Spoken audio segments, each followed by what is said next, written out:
appeared before the Congressional Committee to tell what I knew of activities which might lead to an attempt to set up a fascist dictatorship. The potential for the disastrous rise of misplaced power exists and will persist. The very word secrecy is repugnant in a free and open society, and we are, as a people, inherently and historically opposed to secret societies, to secret oaths, and to secret proceedings. President Bush signed a formal agreement that will end the United States as we know it, and he took the step without approval from either the U.S. Congress or the people of the United States. The secret organizations of the world power elite are no longer secret. It's known as the Bilderberg group. Could their objective be world domination? I'm Jim Tucker. I've chased Bilderberg for 30 years. I'll never give up the chase. Bilderberg plan for the whole world is nothing less than world government. I'm not comfortable with that at all. Who elected these guys to run the planet? They are the elitists. They feel they should run the world for their own selfish interests. Now we can see a new world coming into view. A world in which there is the very real prospect of a new world order. Bilderberg is making great progress toward a world government, and only an educated, informed public can stop them in their tracks. David Rockefeller admits in his own memoirs that he wants to destroy the United States. Right. He's a traitor. It's good to be back at the Council on Foreign Relations. As Pete mentioned, I've been a member for a long time and was actually a director for some period of time. I never mentioned that when I was campaigning for re-election back home in Wyoming. Let us never tolerate outrageous conspiracy theories.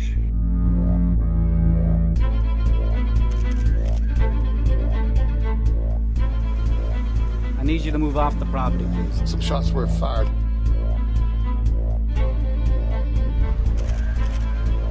There's Bilderbergers right there. The Trans-Texas Corridor is a vital part because we stop it here in Texas. We stop the New World Order right here in Texas. This thing started here. And to save this country, we kill this damn thing here.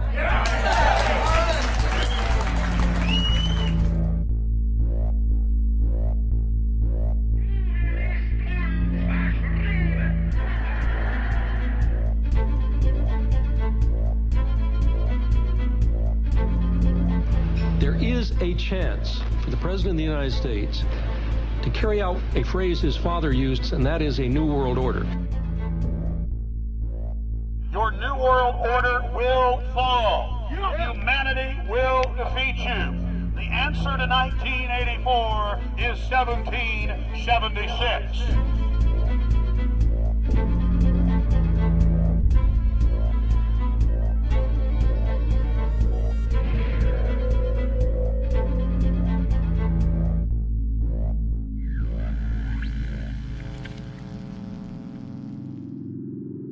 In the near future, Earth is dominated by a powerful world government. Once free nations are slaves to the will of a tiny elite. The dawn of a new dark age is upon mankind. Countries are a thing of the past. Every form of independence is under attack, with the family and even the individual itself nearing extinction. Close to 80% of the Earth's population has been eliminated. The remnants of a once free humanity are forced to live within highly controlled, compact, prison-like cities. Travel is highly restricted. Superhighways connect the megacities and keep the population from entering into unauthorized zones. No human activity is private. AI supercomputers chronicle and categorize every action. A prison planet dominated by a ruthless gang of control freaks, whose power can never be challenged. This is the vision of the global elite, their goal. A program of total dehumanization, where the science of tyranny is law. A worldwide control grid, designed to ensure the overlord's monopoly of power forever. Our species will be condemned to this nightmare future unless the masses are awakened to the New World Order master plan and mobilized to defeat it. Erected by a secretive group, the Georgia Guidestones are a testament to the elite's plan for a world religion, global laws, with a global court and army to enforce it. And set in stone, it is written that the population never rise above 500 million.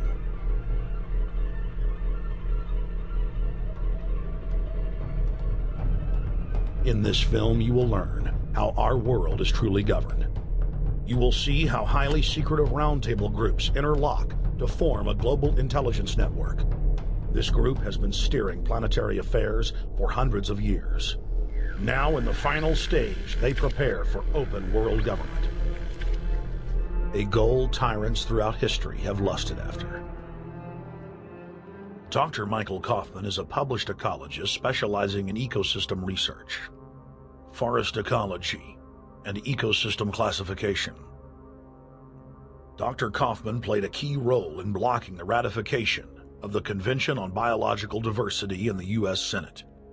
The concept of a New World Order has been around for centuries. It's been receiving tremendous play over the last half of the 20th century. George Bush, the first senior president, George Bush, used it a lot in his speeches and really implies that he really wants to see a order in which we have a universal or a global type of governance in which every human being on planet Earth is ultimately responsible to policies that are being formulated at the international level. It is a big idea, a new world order.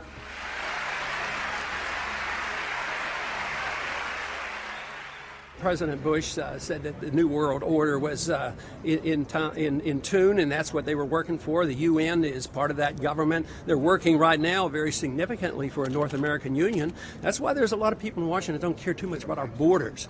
They have a philosophic belief that national sovereignty is not important. It's also the reason I have made very strong suggestion that we need not be in the United Nations for our national security. It's really always the same. You go back throughout all of history, the Roman Empire, the Soviet Union, Hitler during the Nazism was always saying that it's going to create the utopia for the average person, when in fact, history always shows that it does exactly the opposite. Conquest and empire is as old as civilization. Babylon, Egypt, and Greece. They all built empires in an attempt to rule the world. The Roman system at its peak dominated the known world. Complex governmental systems were developed to control diverse populations. During the period between the 15th and 19th century, new empires emerged and again waged war for supremacy. The nobility, as well as the thriving merchant class, were financed by a handful of private banks. Many of the great money houses would hedge their bets and finance both sides of a war. Sophisticated intelligence-gathering networks gave the financiers a clear edge over the governments they were slowly gaining control of. On the 18th of June, 1815, agents of the British arm of the Rothschild family looked on as Emperor Napoleon Bonaparte fought desperately to save his army from the jaws of a British-Prussian pincer attack. A Rothschild agent was able to get the news of Napoleon's defeat at the hands of Lord Wellington to Nathan Rothschild, a full 20 hours before the news reached London. Nathan, the head of the British arm of the Rothschild family, put out the rumor to the London Stock Exchange that Napoleon had won the war. Stocks plunged by 98%, and Rothschild was then able to buy up the entire British economy for pennies on the pound. When the news of Napoleon's defeat finally arrived, stocks soared.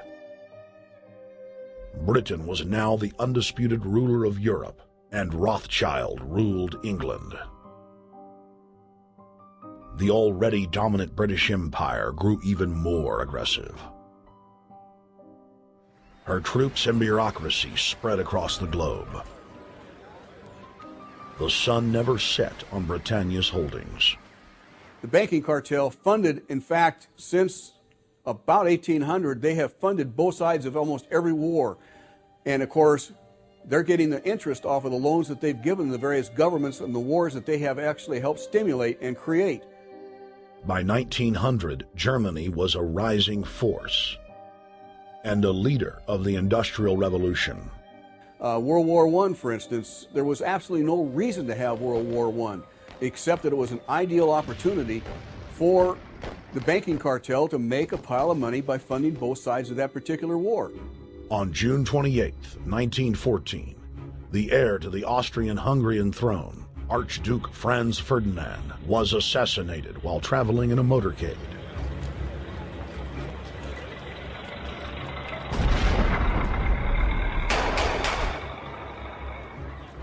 The Black Hand, a Serbian secret society with connections to French and British intelligence, took credit.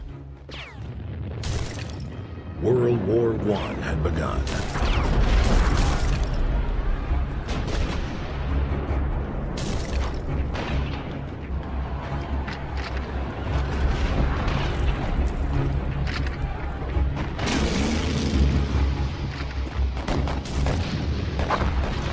Armaments companies financed by Rothschild-controlled banks in Germany, France, England, and Austria bankrolled all the factions.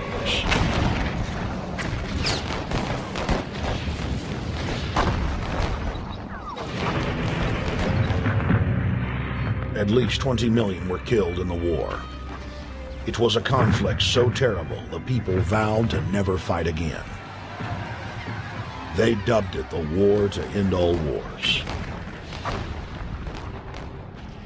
Question is, why did they want war? Well, first of all, is money and power.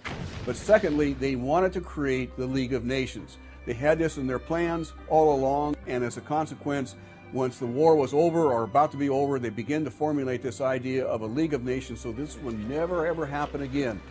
Hundreds of years of practice made the British experts at hiding their empire behind puppet governments and councils. In the name of stopping all future conflicts, they proposed that countries would join a League of Nations. Their true intention was for the League to serve as a framework for world government. President Woodrow Wilson, who had spearheaded the establishment of the private Federal Reserve System in the United States in 1913, strongly supported the establishment of the League of Nations.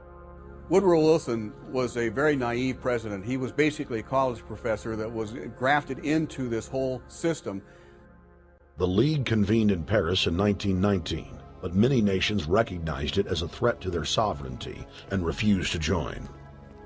Frustrated by the U.S. Congress blocking the League of Nations, British intelligence, with the help of the Rockefeller family, set up the Council on Foreign Relations in New York City in 1921. The Council recruited the best and brightest of American life to support the growth of the Anglo-American Empire.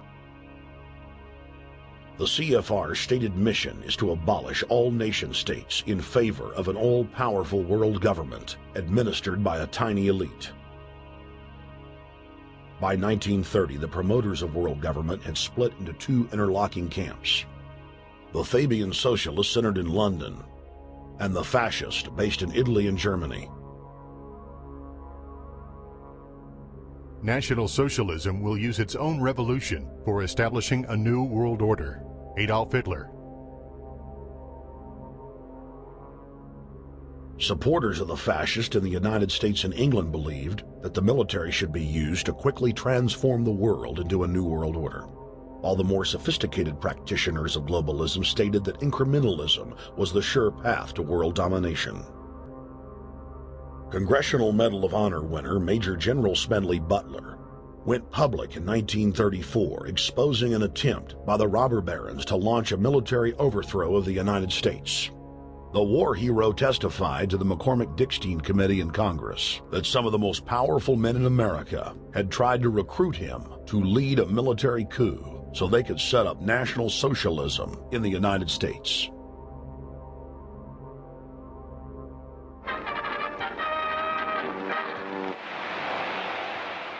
I appeared before the Congressional Committee the highest representation of the American people under subpoena to tell what I knew of activities which I believe might lead to an attempt to set up a fascist dictatorship.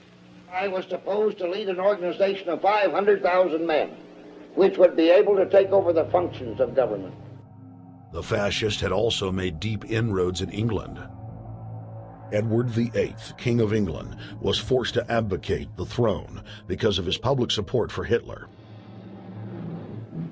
Es sich dabei nicht nur das negative Problem der Bekämpfung dieser Lehre und ihrer Organisation handelt, sondern die Durchführung der positiven Aufgabe der Gewinnung des deutschen Arbeiters für den nationalen Staat.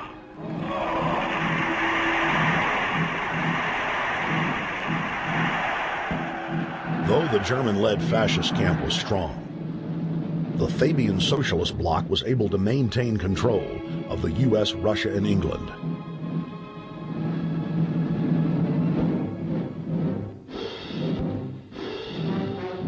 In the build-up to World War II, and during the conflict, the bankers again financed both sides, just as they had done with Napoleon.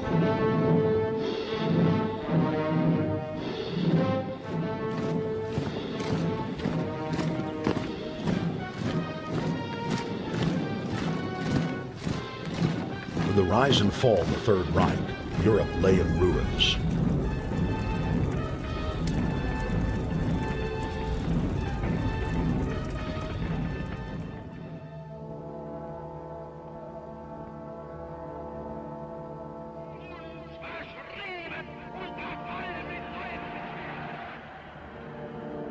Once again, the elite claimed that only global governance could save humanity from certain destruction. And this time, the elite would succeed in setting up their world body.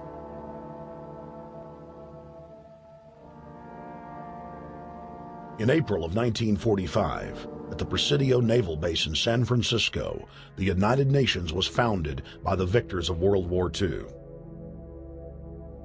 The United Nations complex was then built in New York City on land donated by John D. Rockefeller. Shortly after the elite established the United Nations as their base in the United States, the newly formed World Council quickly began work on the next phase in their plan, the incremental formation of continental superstates. The first step in their trilateral plan was the creation of the European Union. Unifying Europe had been tried many times and was extremely unpopular. Where Napoleon and Hitler had failed to accomplish their goals using force, the globalists would succeed using stealth. The British spearheaded the formation of the Council of Europe on May 5, 1949. The Treaty of London claimed to only establish trade ties between European nations, like NAFTA or GATT in North America. Its true intention was the formation of a European superstate.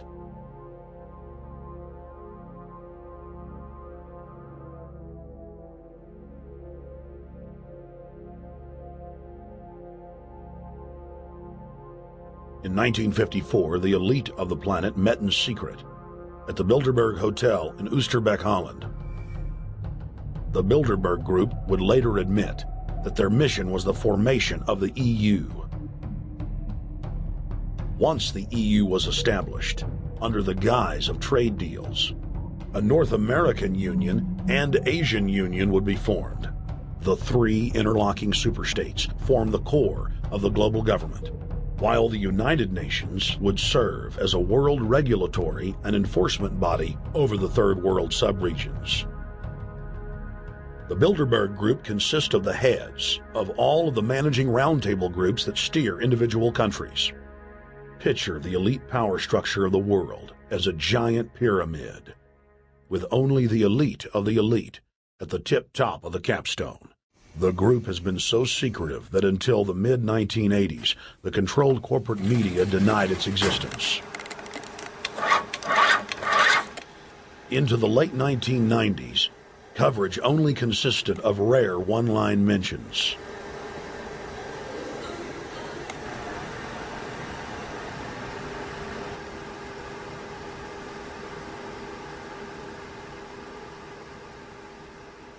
With the rise of the alternative media, their stranglehold on information has begun to slip. On the outskirts of the national capital today, black limousines with darkened windows converged on a hotel where private security guards imposed ironclad control. The limos carried royalty, political power brokers, and industrial titans to a secret meeting that will last all weekend. It's known as the Bilderberg Group. Could their objective be world domination? Every 4 years, Bilderberg meets in North America, and in June of 2006, we decided to travel to Ottawa, the capital of Canada. The site of Bilderberg.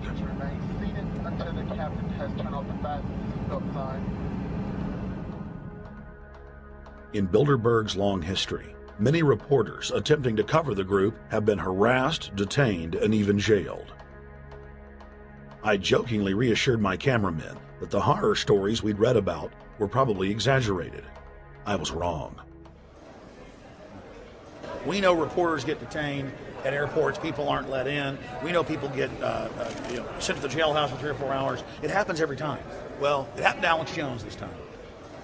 They admitted, Bilderberg, that they've had pressure put on them by the government to heighten security, and that's why all this happened. Yes, I was told that by 2 separate people. They scoured our records for hours yesterday and hours today, trying to find something on us, and of course there was nothing. It was just scary. I mean, I've been all over the world, and I've never seen anything like this. It was like hours of humiliation. And they said, "What are you here for?" And I said, "Well, I'm here to, cover the media, covering a political event. I hope to talk to some members of Parliament." I was answering all the questions. It was clear I wasn't a threat. It was clear I didn't have any criminal record. It was clear I was press. It was clear I was coming to interview people. They were going to deny me. They told me earlier that I was probably going to be denied, and then you guys showed up, and everything changed. So what's your plan now? My plan is to go out and try to interview Jim Tucker, try to go down to the Bilderberg Group and maybe catch some of them still arriving, and try to still make a documentary.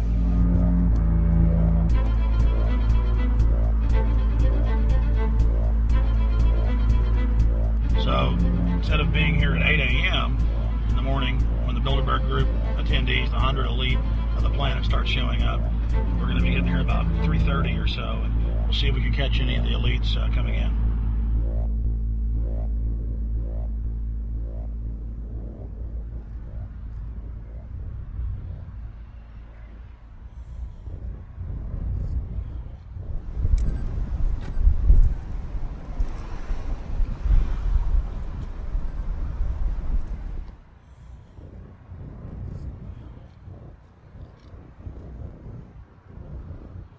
What do you think's on the agenda for this edition of the Bilderberg Society's annual meeting?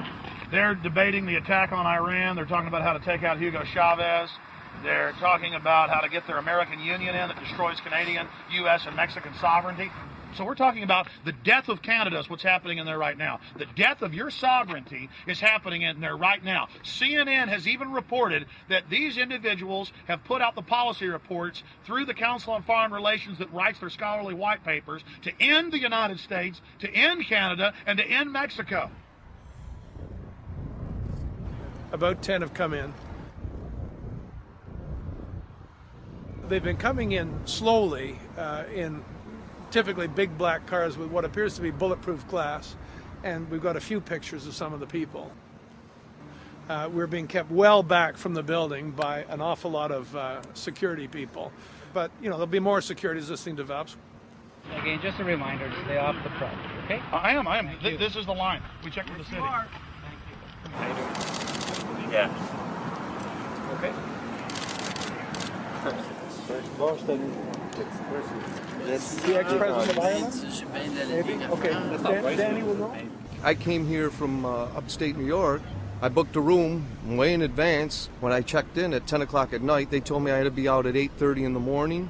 And so, of course, I complied to what they wanted. I wasn't happy about it because I had been tired. I drove quite a long way. Then I went down to have something to eat, and I just saw a bunch of security here, and I was wondering what was going on, and I asked questions. And they said they were having a wedding or they were having some sort of reception. So I decided to ask a couple more questions because I thought it was kind of weird. And then I saw them from my hotel window. They were in the back with flashlights looking at the trees, looking up through the trees, and they were also in front of the hotel combing. It looked like combing the hotel. So I kind of was wondering what was going on, and I left. I got up this morning. I checked out.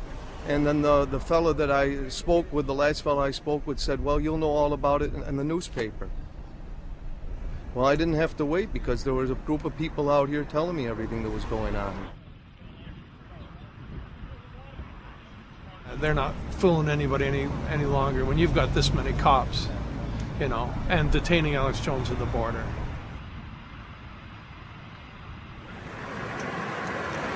Get them on both sides. Yeah, you crook. Yeah, you're going to go to jail like Ken Lay. Oh, yeah, there's one right there. Hi. Hey, we're not your property. We're not your slaves. We're going to defeat the New World Order. The New World Order is going to be defeated. You realize that? I'm glad you do. Always does throughout history.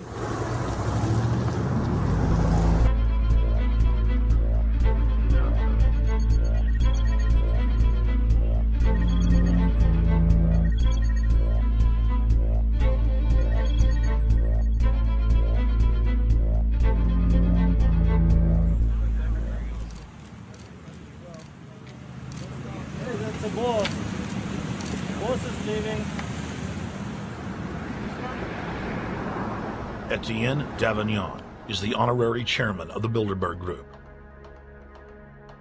as well as the head of its steering committee. The committee he heads selects and invites each year's attendees. In the last decade, the list of attendees has been leaked to reporters by moles on the inside. Veteran newspaper reporter Jim Tucker has been covering the Bilderberg meetings for over 30 years and has physically attended more than 20. We traveled back to our hotel to see if Jim Tucker received the 2006 list. First heard about Bilderberg in 1975, and I said, I don't believe it. That's not possible. Who in hell's Bilderberg? I spent 20 happy years with metropolitan newspapers. All the wires are clicking at my ear. That could not happen without me knowing about it. And the thing that first impressed me most was columns in 1957 by the late, great Westbrook Pegler, widely syndicated columnist.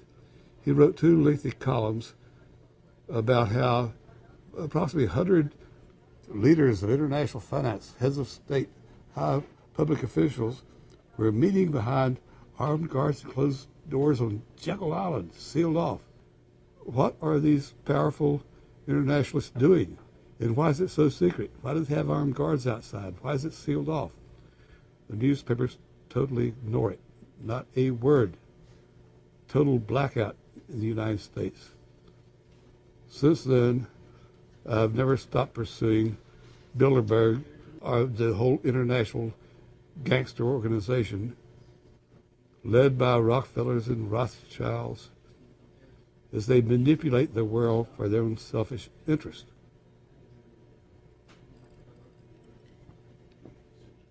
Jim, you've been waiting on the list. You normally get it on the first day.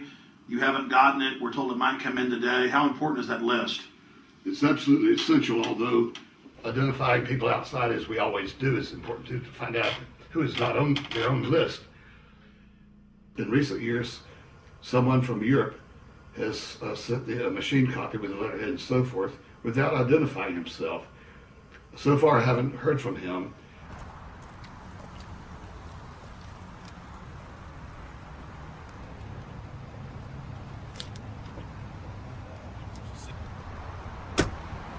Well, Bilderberg assumed that name in 1954 at their first meeting as Bilderberg at the Bilderberg Hotel. It's a little bit like Shakespeare's As You Like It. They say to Shakespeare, what do you want to call this book? And he says, As You Like It, meaning whatever you want to call it. And they thought it was dictation, so one of his plays is called As You Like It, and the title has nothing to do with the play. So that's how the Bilderberg came by their name. Now, they had been meeting for half a century. The moneyed class had been meeting But they decide they have to meet systematically every year, well planned in advance, in addition to maybe other smaller meetings throughout the year. Sure this is the right turn, Jim? No. Let's see if we get started.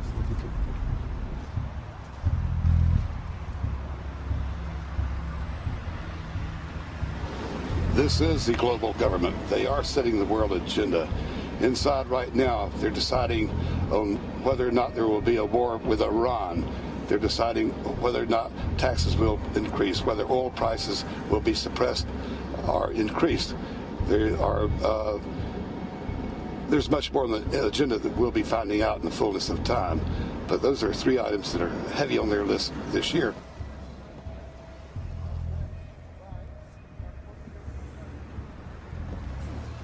This is Jim Tucker, ladies and gentlemen. Yes. 27 years covering these crooks. Mr. Tucker, God bless pleasure to meet you. The media said he was crazy, it didn't exist. Now we forced him. 120 of the world's most powerful men, heads of state from Europe, high officials of the United States government, Treasury, White House, state, defense. They're setting the world agenda now. The reason they want secrecy is because they're doing evil. Evil is done under the cover of darkness. Good works are done in the sunshine.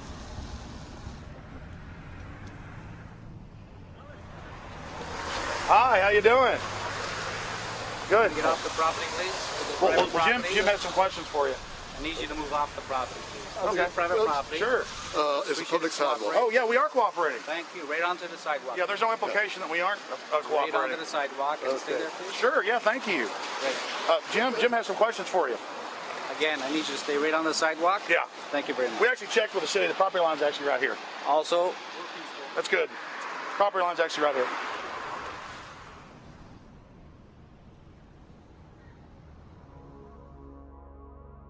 We are on the verge of a global transformation. All we need is the right major crisis, and the nations will accept the New World Order. David Rockefeller. We saw David Rockefeller and the car in black at the beyond the hotel, and they had no bodyguards. One of my friends shouted, "Hey, Rockefeller!" and he turned back and he was afraid. My name is Rene. I'm from Manitoba. Drove about 26 hours to get here, just to show that I'm against the Bilderbergers, just to fight for my freedoms, fight for my rights, make sure that my children can grow up in a free country. My name is Daniel Estrelin, and I've been doing this for the last 15 years. I'm from Canada. I'm very proud of my country because, as you can see, there are a lot of people covering the Bilderberg conference. Last year, it took me 14 and a half hours to get to Munich. I was pulled off the plane in Milan. I was pulled off the plane in Munich. They interrogated me 4 hours in both places. I was able to call a friend, a journalist in Rome, as a result of his presence and others. Calling the Foreign Ministry Department in Italy, they backed off and they let me go. They basically told me that they're keeping an eye on me 24 hours of the day. The little hotel where we were staying at, Jim and I, out of the 20 rooms, 6 were occupied, 3 by the CIA and 3 by the German Secret Service. That's how serious these people are, and that's how afraid they are of actually what we may be able to reveal and what we actually do reveal publicly about the Bilderberger intents. Daniel Estrelin has covered the Bilderberg meetings in Europe and North America for more than 15 years. His book, Club Bilderberg, has been translated into more than 20 languages and is a global bestseller. Estrelin has photographed many past Bilderberg meetings. Rockefeller frontman Henry Kissinger is always a key participant. Here you see the president of the CFR, Richard N. Haas, followed by Vice Chairman of Rothschild Europe, Franco Barnaby, who is speaking with Henry Kravitz.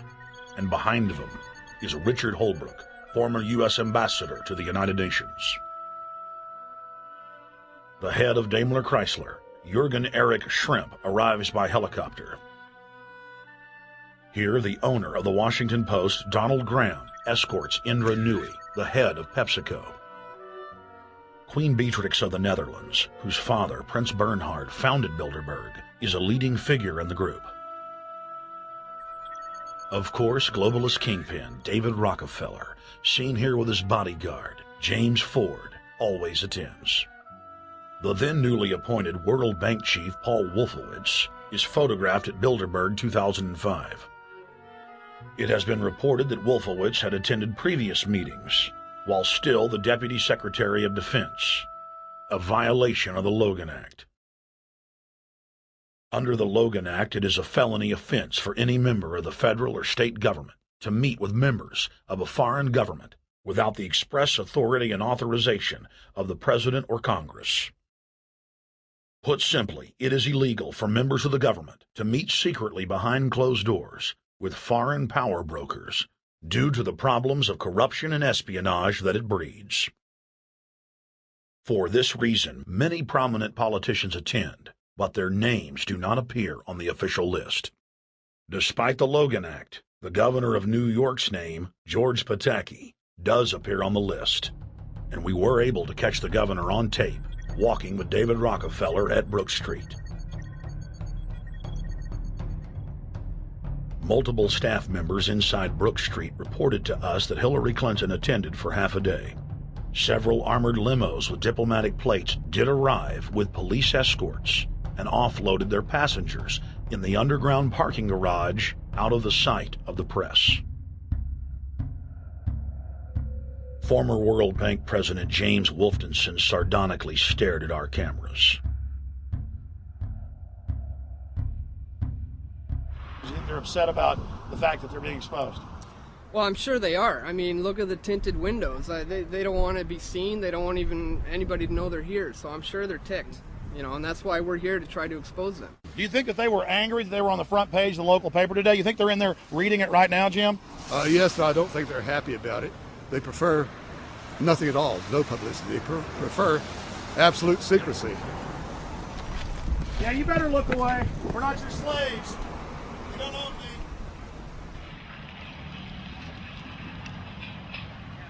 Did you get a list of the attendees and everything, or not?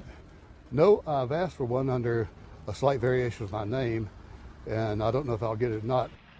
Also, it could happen today. For the last 3 years, I get back to the hotel. And there's a copy there waiting for you. For somebody who does not identify himself. I mean, I'm not just not revealing the source. I don't know the source myself. But a fact, because they want the Bilderberg letterhead on it, and makes a nice memento. Perfect. Alex. Yeah. That's Chalabi, eh?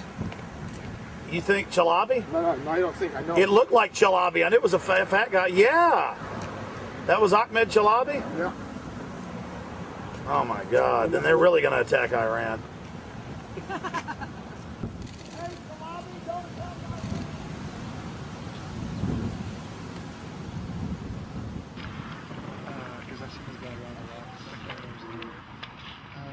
This guy's too. President? I have it. Yes, yes, scanning everything. Adrian Woolrich, Maria Monti. Over the last couple of years, they've been reeling with the amount of leakage that they've been experiencing, so it's getting harder and harder. But again, it will never get too hard for us because of the sources that we have inside are top-notch sources. People who are actually working for them, the Secret Service, the second layer, people in the Bilderbergers, the clerks, the administrative office, they're there. They are our eyes and ears, and every time there's something out, we always get the information. That's Francisco Pinto Balsamao. I think that's the Queen. It's the Queen.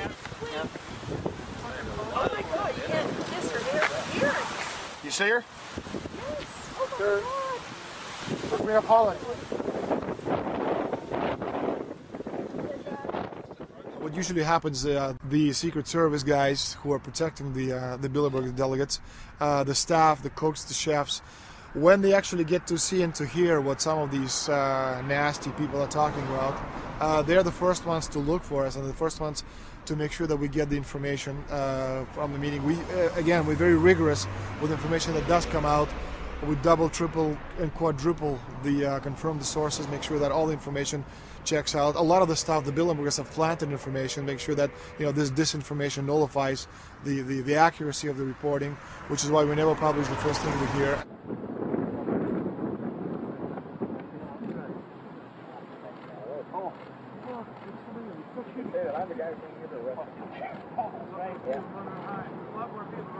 That looks like Rockefeller. The decisions that these people take, again, they're not only decisions that affect the business community, they affect politics, business, environment, across the entire spectrum. And these decisions are made and taken by a very elite group of people behind closed doors this year at the Broocksteet Hotel. We are not privy to these decisions. We're not allowed to know what they're talking about.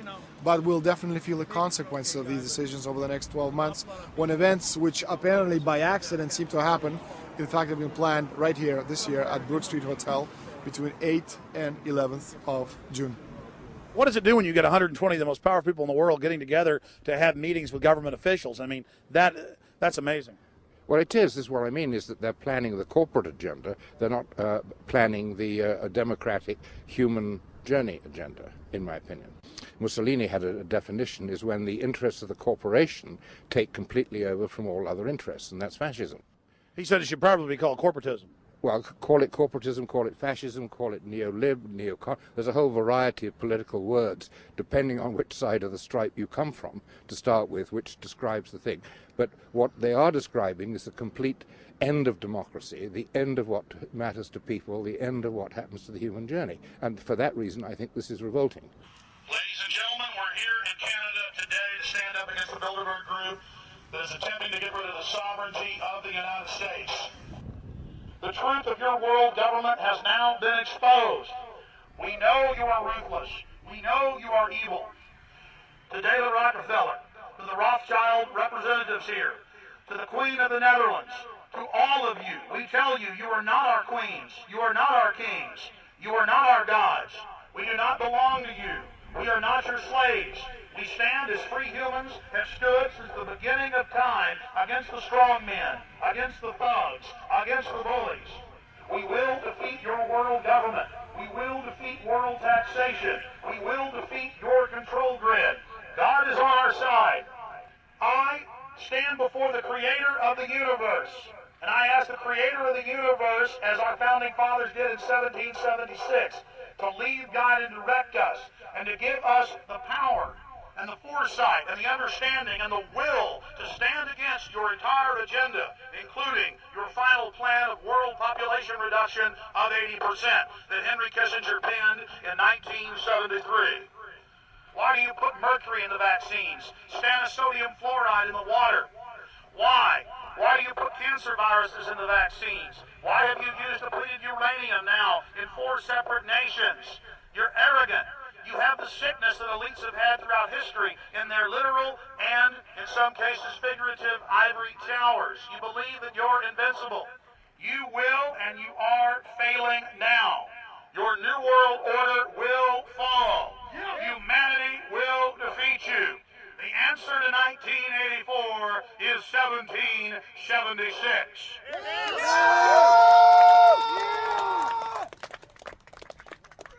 Bilderberg is an elite organization, and the way it works, the protocol of the meetings is the staff, after they're vetted out, they're told exactly how they're supposed to behave themselves, meaning that they can never address the attendees, they can never speak to them unless they're spoken to first, they can never look them in the eye.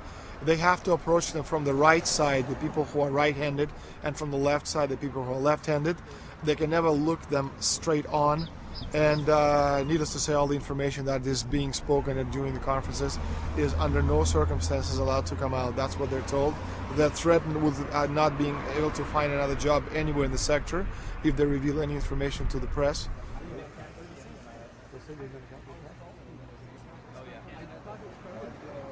Richard Holbrooke?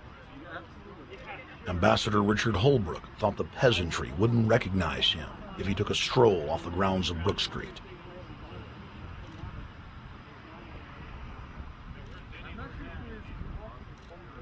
Holbrooke cackled when I told him that we were not his slaves. Holbrooke, we're not your slaves, Holbrooke. We're not your slaves.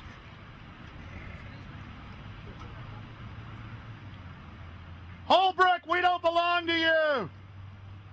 We're not your property. Get back on the sidewalk. We're free humanity!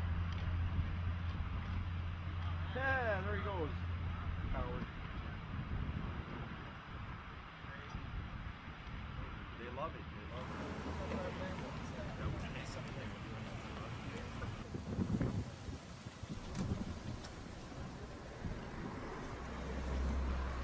Okay, we're going to be going around the back here, guys. Hey guys, how you doing?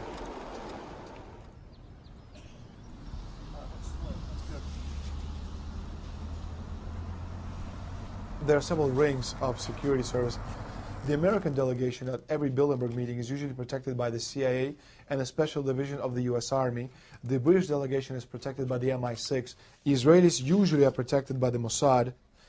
The Ottawa police, in this case, working for the security, they have very little, actually they don't have any information at all on what the meeting is about. They don't even know who the Bilderbergs are. Then there's an elite private firm protecting the perimeter, doing all the dirty work, such as shooing off the photographers and bothering the protesters. But, you know, that's like piddly stuff. All the heavy stuff is done by the security service, such as the CIA, MI6. Some years ago, my legs were a little bit stronger than they are now, and I'd crept over a fence under cover of darkness and approached. The cops started yelling and pointing at me, so I ran with speed I didn't know I still had, and some shots were fired, but they were far above my head. I mean, they were intimidating, but they were not really trying to kill me. Not when sharpshooters are fired far above, 20 feet above your head. Bilderberg was founded by David Rockefeller and the Rothschilds in Britain and Europe. They're still the main powers. Baron Evelyn D. Rothschild, a male, attended for many years. Rothschild is still represented. You'll see them on the list of participants. Somebody representing the Rothschild group. They are the main powers behind Bilderberg. The Dutch Shell is part of the Queen's fortune. Of course, the Rockefellers have always had heavy oil interests. That was the original source of their old money from the old man. Jim just got the official Bilderberg letterhead list from his mole inside the Bilderberg group. Let's go look at it.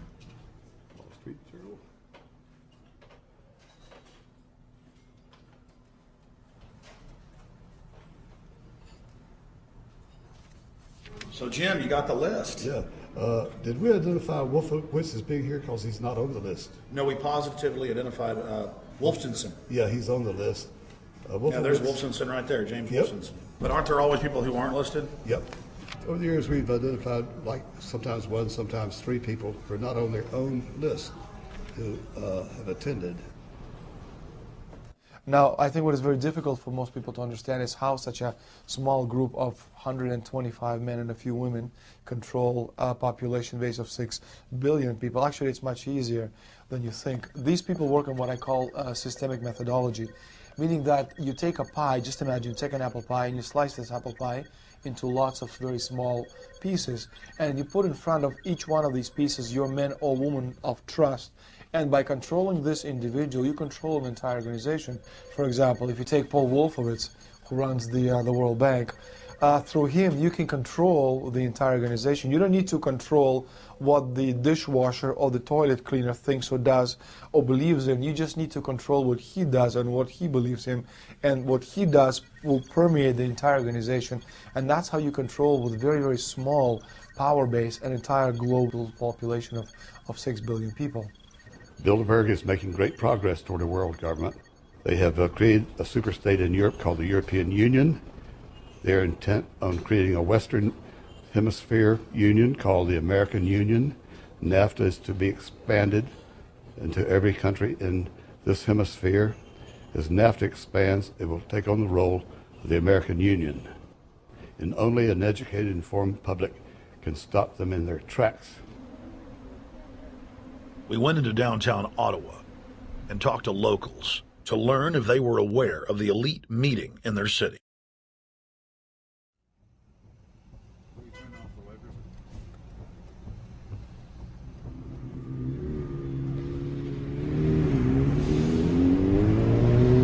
Okay, guys, attention just for a second. I just need to tell you that a group just met here in Canada, and they're trying to get rid of your sovereignty, merging you with the U.S. and Mexico. See, it's not funny. I'm serious. And your news isn't going to tell you about this. This is deadly serious, so I'm just letting you know, and I'm telling you about it. As they say, they are the guys that run the world. They make the decisions for we, and we just carry it out. Sir, did you hear about the Bilderberg group meeting here in town, the 120 most elite people in the world? No. Hey, did you know that the elite's meeting here in town right now? Have you heard about it? The 120 crime bosses? None of you heard of it? None of you guys have heard of the Bilderberg group? They're meeting right now. In the city, around 10% of the people were aware of the New World Order agenda. When we traveled to Parliament, close to half of the people we randomly spoke to were informed.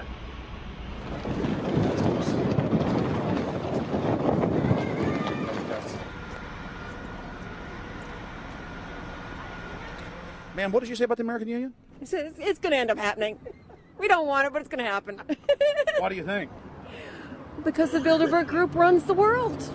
You have the Trilateral Commission, that's also part of the Bilderberg, which is the United States, Europe, and Asia. But most of this is public knowledge. Nobody wants to believe that there are conspiracies, that world leaders are already elected before they're voted on. So here we know that Bernard Lord is part of the outer circle. I was surprised to read that Harper addressed the group in 2003 because my understanding was nobody gets into politics without becoming part of the Bilderberg group. And then you find out afterwards that that is the case, that they have... Well, Bill Clinton went there in 91, George Bush Sr. back in like 85. And Blair, same thing. Who we think that we're electing as leaders have already been pre-picked for us. Whether it's liberal or a conservative, they're already part of the group. They own all the horses in the race. They own the horses, and I understand that, for example, in the United States, it's a one-party system with two factions, though you think it's two different parties. Oh, it is, yeah. So it's like Bill Clinton constantly vacations with the Bushes, and they call him their son, and they actually staged all that in 92, and all that's come out. It's just all staged. They're not going to let trillions of dollars slip through their hands. The good news is people are waking up, though. When you read human history, when you study it, all you see is elites trying to dominate, subterfuge, Machiavellian backstabbing, and somehow in the last 50 years they convinced Westerners that the government's fine, can do no wrong, trust them. How did this happen? It's easy to lead sheep. I mean, people just follow. They don't want to believe these things will happen. No way. We'll just follow along with the norm. That's all. It's just makes it easier for everyone. What's your view on losing Canada's sovereignty? I like this country to stay as it is, and I love the United States to be there. Back in Austin, the capital of Texas, the public was frighteningly unaware of the nation's peril.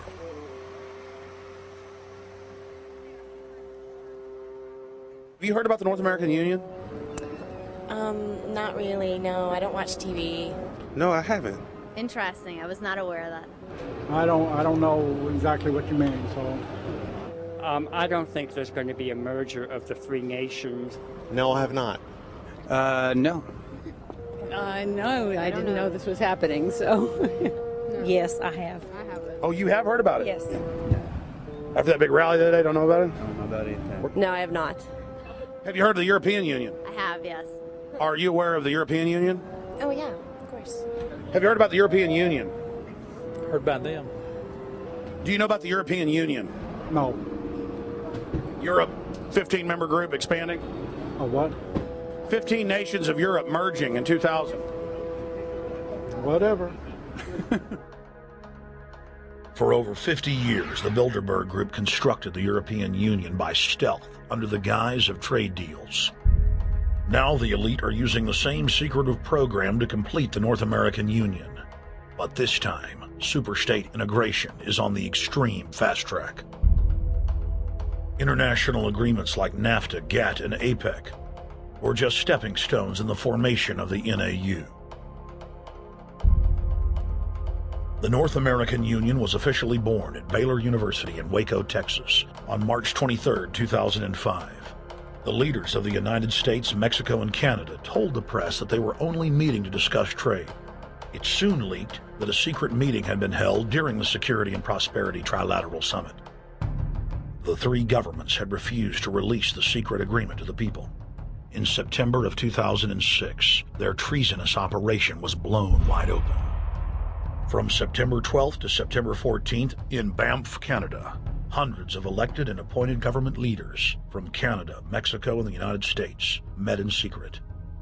On the last day of the conference, someone inside the secret North American Union Forum leaked the agenda. The front pages of newspapers across Canada carried the story. The Judicial Watch Foundation submitted Freedom of Information Act requests to obtain the full agenda and minutes of the secret assembly. Many federal agencies refused, citing national security. The foundation finally succeeded and did receive thousands of pages of documents. The documents marked unclassified are the blueprints of a shadow government ruling by bureaucratic and executive fiat. The pages chronicle an already operating North American Union.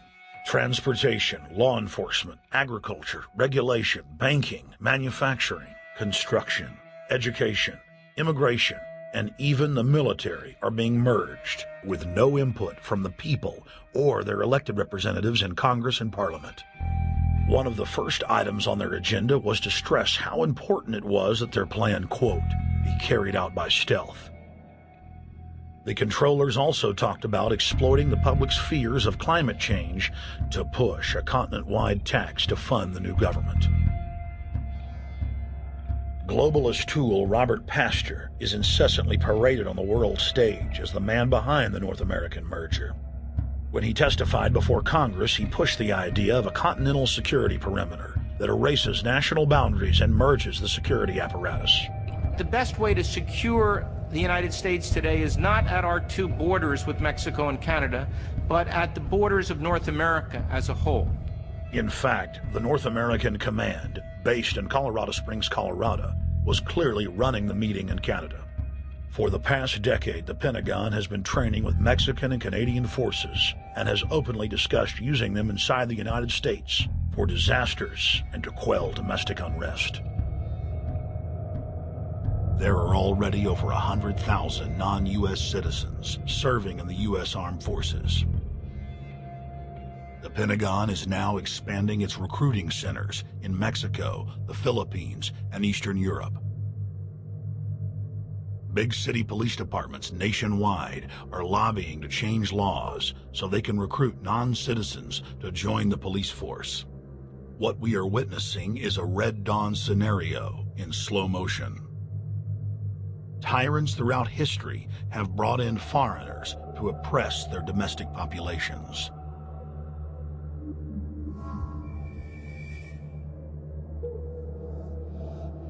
When their coup by stealth was exposed, the three governments went into damage control mode. The Security and Prosperity Partnership quickly staged a show summit that was held in Ottawa, Canada in February of 2007. It is the only way that we can achieve security and prosperity for our people is through this cooperation. We actually occupy one physical space, the North America. We've also had a chance as foreign ministers to talk about how we cooperate in the region and indeed in the world. Protesters who were upset about losing their countries and freedoms were not tolerated. A couple of weeks ago, Al-Qaeda supposed whatsoever, the Security and Prosperity Partnership has been signed without any sort of parliamentary debate. Globalist publications have been open with their frustration that the population has not bought their latest PR stunt. As integration inside the European and American unions accelerates, the superstates themselves are being merged. On April 30th, 2007, a summit was held at the White House. The Security and Prosperity Partnership's secretive approach had alarmed the public. So this time, President Bush, German Chancellor Merkel, and EU Commission President Barroso hid their treachery in plain sight. Thank the Chancellor and Josie very much for the transatlantic economic integration plan. And for that too, we need to develop a common market, common standards. So this is indeed a very important agreement, and an agreement that also brings with it a transatlantic economic council to be a permanent body with senior people on both sides of the Atlantic that will look at all those issues in a concrete manner, in which way we can make it move forward. The BBC reported that the US and EU had agreed on a single market. By announcing a new economic community integration, they were simply repeating what had been done in America and the EU on a larger scale. The accord states that the two blocs will aggressively push regulatory convergence in more than 35 areas, from financial services, intellectual property, military, education, mergers and acquisitions. They also agreed to jointly push a global carbon tax. We recognize that we have a problem with greenhouse gases. We agree there is a global threat, it's a serious threat. We agree there is the need to establish a limit to greenhouse gases. We need to discuss the possible pricing of CO2. How can we translate this into a market economic compatible scheme? We have agreed to establish a high-level group, a forum.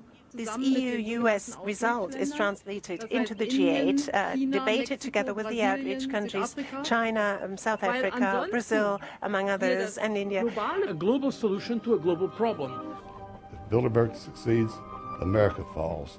All the victimized countries lose their sovereignty.